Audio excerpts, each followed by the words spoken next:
Ketika Chen Ye melangkah ke istana plum berdarah, dia melihat waktu, sudah jam 11 malam. Waktu untuk pergi juga.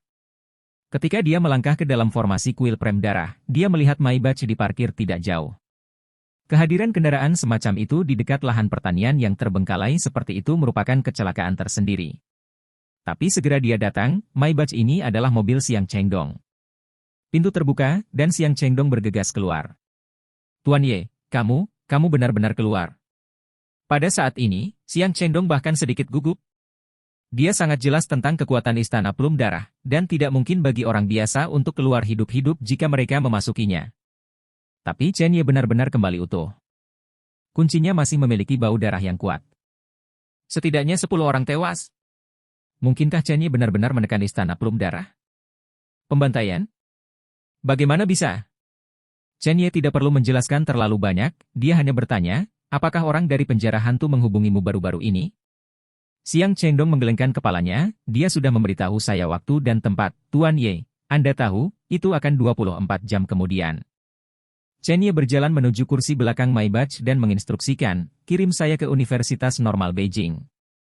Ya. Pintunya tertutup. Xiang Chengdong duduk di kopilot dan membiarkan pengemudi mengemudi, sementara kursi belakang diserahkan kepada Chen Ye, memberinya keheningan mutlak. Chen Ye memejamkan mata, siap mengatur pernapasannya dan menjalankan Jiutian Suanyang Jue. Tiba-tiba, telepon di sakunya berdering. Yang mengejutkannya adalah Ibu Wei Ying. Dia ingin menutup telepon, tetapi setelah memikirkannya, dia mengangkatnya. Ada apa? Suara samar Chen Ye terdengar. Ketika Ibu Wei mendengar panggilan itu terhubung, dia menghela nafas dan berkata dengan penuh semangat, Senior, saya ingin bertanya, apakah Ying Er bersamamu? Ketika saya meneleponnya di malam hari, dia sangat berisik dan berkata ya. Ketika saya sampai di rumah, saya menelepon saya, tetapi sejauh ini, saya belum menerima teleponnya, dan tidak ada yang menjawab kuncinya, jadi saya bertanya kepada senior. Mata Chen Ye sedikit menyipit, dan dia tiba-tiba berpikir bahwa ketika Wei Ying mengantarkan sarapan di pagi hari, dia mengundangnya untuk berpartisipasi dalam beberapa acara yang diselenggarakan oleh kepala sekolah di malam hari. Dia menolak saat itu, dan diperkirakan Wei Ying harus pergi untuk berpartisipasi dalam acara ini di malam hari. Ada kegiatan di sekolah hari ini, mungkin terlalu berisik untuk didengar. Aku di luar sekarang, aku akan kembali dan memperhatikanmu nanti, kata Chen Ye. Terima kasih, senior. Terima kasih banyak. Telepon ditutup, Chen Ye terus menutup matanya dan menjalankan latihan. 20 menit kemudian, Chen Ye keluar dari mobil, bukannya kembali ke apartemen gurunya, dia pergi ke sisi yang berlawanan dan segera mengetuk pintu. Tapi tidak ada seorang pun di apartemen Wei Ying sama sekali. Dia bahkan menggunakan indera spiritualnya untuk memahaminya, tetapi tidak ada hasil. Belum kembali? Chen Ye mengingat sesuatu dan mengeluarkan dokumen dari pemakaman reinkarnasi. Pada dokumen itu ada kartu nama dengan nomor telepon kepala sekolah di atasnya. Dia menelepon sesuai dengan nomor di kartu nama, dan setelah beberapa saat, suara malas terdengar. Siapa itu? Jangan biarkan ada yang tidur di malam hari. Chen Ye mengerutkan kening, merasa ada sesuatu yang salah. Acara ini diselenggarakan oleh kepala sekolah, tetapi kepala sekolah sebenarnya sedang tidur. Aku Chen Ye. 4 kata sederhana itu langsung membuat kepala sekolah di ujung telepon sadar. Dia bahkan berkata kepada Chen Ye dengan nada berbeda, itu. Ketua, apa yang terjadi? Dia tahu bahwa Chen Ye memiliki latar belakang militer di belakangnya. Sedikit ceroboh, posisinya tidak terjamin. Jadi tidak peduli apa, kakek ini harus berhati-hati untuk melayani. Di mana kamu sekarang? Tanya Chen Ye. Kepala, saya di rumah. Saya minum anggur hari ini, dan saya akan mengganti tidur saya ketika saya sampai di rumah. Apakah sesuatu terjadi di sekolah? Wei Ying tidak kembali? Kepala sekolah tertegun sejenak, berpikir sejenak, dan kemudian berkata, kegiatan berakhir setelah jam 9. Saya ingat bahwa Guru Wei diseret oleh beberapa guru wanita untuk bernyanyi. Tampaknya Wu Fen dan Zheng Rui juga pergi ke sana sesudahnya. Mereka semua adalah guru muda. Itu normal untuk bernyanyi dan bernyanyi, kepala, Anda. Alamat. Perintah Chen Ye. Kepala sekolah terkejut, tetapi masih berkata dengan jujur, seharusnya gelidi dari lapangan Qianhua di ibu kota. Telepon langsung ditutup. Awalnya, pertemuan beberapa guru bukanlah apa-apa, tetapi ketika Wu Fen dan Zheng Rui pergi, dia merasa ada yang tidak beres. Saya harap Wei Ying tidak mengalami kecelakaan. Bagaimanapun, Wei Ying juga salah satu dari sedikit temannya di Universitas Normal Beijing. Kuncinya adalah dia benar-benar merasakan jejak kepedulian dan kebaikan dari pihak lain. Pada saat ini, telepon di tangan Chen Ye berdering. ID penelepon adalah Wei Ying. Tepat ketika dia akan terhubung, ujung telepon yang lain ditutup. Ada sedikit rasa dingin di mata Chen Ye, dan dia jatuh ke dalam kegelapan.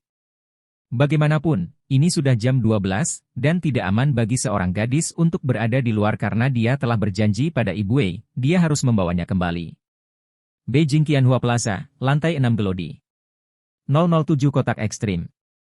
Wajah Wei Ying memerah, dan dia sedikit mabuk. Dia tidak suka minum, dan dia tidak suka pesta menyanyi seperti ini, tapi hari ini kebetulan adalah hari ulang tahun seorang guru di grup bahasa Inggris. Pihak lain memohon dengan putus asa, dan dia hanya bisa datang. Lagi pula, di kantor yang sama, jika Anda tidak memberi muka, Anda benar-benar tidak bisa membenarkannya. Tetapi setelah dia datang, dia menyesalinya.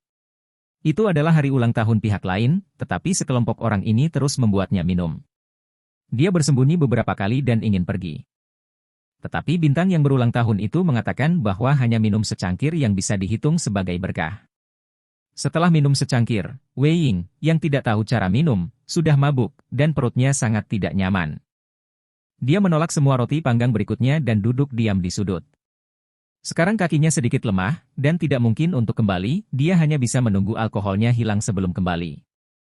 Namun, minuman itu tidak hanya tidak menunjukkan tanda-tanda menghilang, tetapi menjadi semakin berat, dia berbaring di sofa, merasa sedikit tidak jelas, dan tanpa sadar menekan panggilan darurat. Saya harap Chen Ye bisa datang dan menjemputnya. Panggilan darurat ini diatur oleh Chen Ye sebelumnya, tetapi sebelum disiarkan, sesosok muncul di dalam kotak.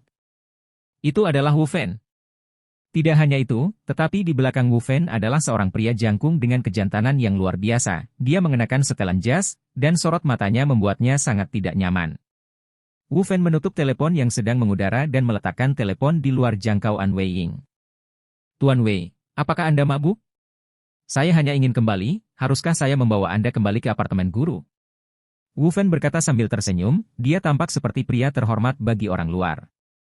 Wei Ying memikirkan apa yang terjadi tadi malam. Bagaimana mungkin Wu Fen mengirimnya kembali? Dia mendengus dingin. Tidak perlu. Beri aku teleponnya. Wu Fen mengangkat bahu. Tuan Wei, bukankah teleponnya ada di sana? Anda bisa mengambilnya sendiri. Wei Ying mengulurkan tangannya untuk meraih telepon, tetapi tubuhnya terasa sedikit lemah dan dia tidak bisa mengendalikan arahnya. Bab 364. Beberapa guru wanita merasakan situasi di sini dan ingin datang untuk membantu Wei Ying, tetapi Wu Fen mengambil mikrofon dan berkata kepada semua orang, "Ibu, berhenti, izinkan saya memperkenalkan kepada Anda, pria tampan di sebelah saya bernama Luo Wei, pemilik Hotel Qianhua di ibu kota, juga salah satu teman baik saya. Saya baru saja bertemu dengannya di Qianhua Plaza dan datang untuk menyapa semua orang." Keluarga Luo adalah keluarga terkenal di ibu kota, dan poin kuncinya adalah Tuan Muda Luo masih lajang. Begitu kata-kata ini keluar, mata semua orang tertuju pada Luo Wei. Beijing Qianhua Plaza adalah salah satu dari 10 tempat hiburan teratas di ibu kota, orang-orang di belakangnya, terlepas dari kekayaan dan kekuatan mereka, benar-benar menakutkan. Lebih penting lagi, Luo Wei benar-benar datang untuk menyapa semua orang secara langsung, yang membuat para guru wanita itu merasa tercengang oleh kebahagiaan. Wu Fen menatap mata semua orang yang ketakutan.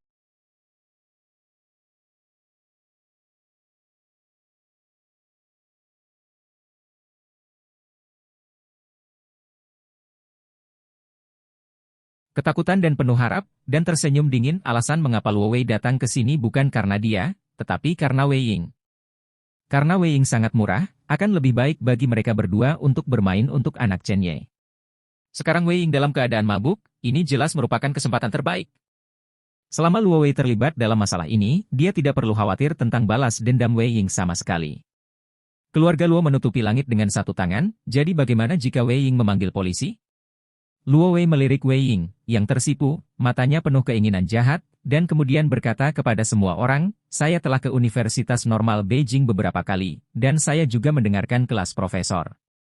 Saya mengagumi semua guru, jadi baiklah, kotak ini terlalu kecil. Saya telah mengatur kotak yang lebih besar di nomor 001, dan saya akan membayar semua minuman dan layanan malam ini. Semuanya, ayo pergi sekarang." Kerumunan tiba-tiba bersorak, dan Luo Wei adalah tipikal tinggi, kaya dan tampan di mata mereka. Setelah itu, mereka semua bangkit dan berjalan menuju kotak lainnya. Beberapa guru wanita muda melirik Wei Ying dan ingin membantu, tetapi Luo Wei berkata dengan dingin, Tuan Wei seharusnya tidak bisa menyanyi lagi. Saya akan mengirim sopir saya untuk membawanya kembali, jangan khawatir, ini pengemudi wanita. Di situ saya tentu harus melayani semua orang dengan baik. Guru perempuan muda itu ragu-ragu, tetapi pada akhirnya dia mengangguk dan menuju keluar. Pada saat ini, hanya Wu Fan dan Luo Wei yang tersisa di dalam kotak, dan mata mereka penuh dengan keinginan. Wu Fan mengeluarkan DV dari sakunya, sementara Luo Wei keluar dan berkata kepada dua pengawal di pintu, jaga pintunya dan jangan biarkan siapapun masuk. Ya Tuan. Ketika pintu kotak ditutup, Wei Ying merasa ada yang tidak beres ketika dia melihat dua pria di depannya, dan berkata dengan penuh semangat, kamu, apa yang kamu inginkan? Wu Fan mencibir, dua pria dan satu wanita, apalagi yang bisa mereka lakukan? Wei Ying, karena kamu murah pada Chen Ye baru itu, tidak bisakah kamu murah pada kami? Wajah Wei Ying pucat, dan dia bangun sedikit, dan tanpa sadar meraih telepon. Wu Fan, toh kamu juga seorang guru, kamu tahu hukum dan melanggar hukum. Lepaskan aku. Wei Ying berdiri, tetapi kakinya melunak dan dia jatuh di sofa lagi. Wu Fan mencibir, memandang Luo Wei dan berkata, Tuan muda Luo, datang dulu, aku akan memotretmu.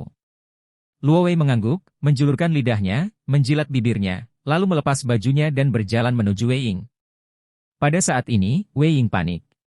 Dia tidak ingin orang-orang ini menodai kepolosannya. Dia mengulurkan tangannya tanpa sadar, meraih sebotol anggur kosong, dan membuangnya. Bang! Itu mengenai dahi Luo Wei dengan akurat. Jejak darah merembes keluar.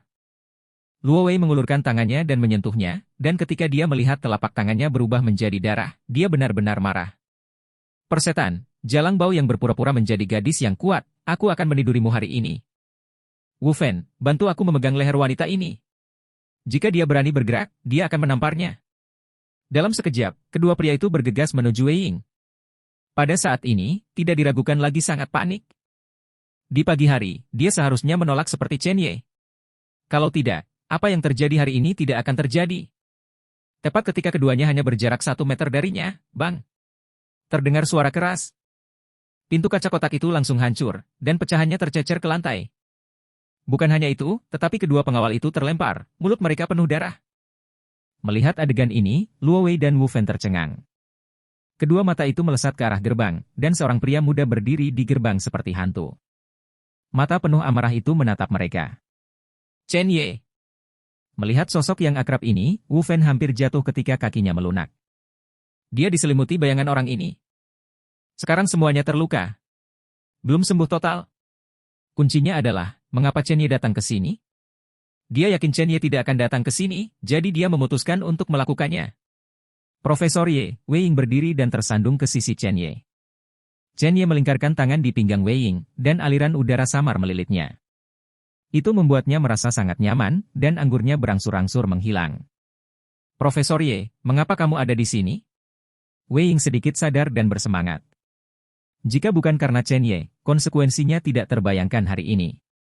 Chen Ye tersenyum, ibumu memanggilku dan memintamu untuk meneleponnya kembali, dia khawatir. Kamu keluar dan telepon dulu, aku punya sesuatu untuk dibicarakan dengan mereka. Wei Ying terkejut, dia samar-samar menebak apa yang akan terjadi, dia ingin mengatakan sesuatu, tapi dia masih tidak mengatakannya. Dia berjalan keluar tanpa suara dan memanggil ibunya di ujung koridor.